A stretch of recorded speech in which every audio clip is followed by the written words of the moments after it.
Good morning and welcome to our week ahead preview.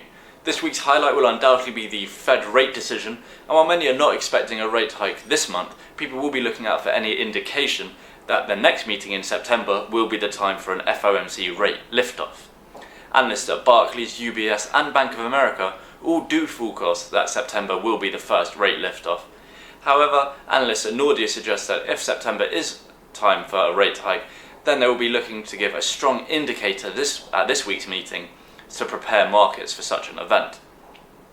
It is worth noting that while there will be a statement along with the rate decision, there will be no projections and no press conference. Elsewhere this week we see UK GDP, with the second quarter expected to outperform the first quarter, and if this is the case, we could see further calls for a rate hike from the Bank of England at the turn of the year. This comes in the background of some fairly hawkish comments in recent weeks from the likes of Carney, McCafferty and Miles, who suggest that the time for a rate hike is closer now than it has been previously. Saying this, sentiment has been dampened slightly over the past week, with UK retail sales printing lower than expected, and then over the weekend we had comments from the dovish Haldane suggesting that there is no rush for the Bank of England to hike rates. Elsewhere this week we will see earnings season continue. So far, of all the S&P companies to report, we've seen 76% beat on EPS, however just 54% beat on revenue.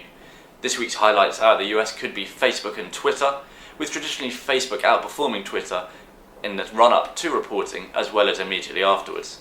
Over in Europe we may see focus more around energy companies, with the likes of Shell, BP and Total all scheduled to report, with BP likely to take a charge of over $10 billion related to the Gulf of Mexico oil spill, according to reports. That's all from me. I hope you have a great trading week.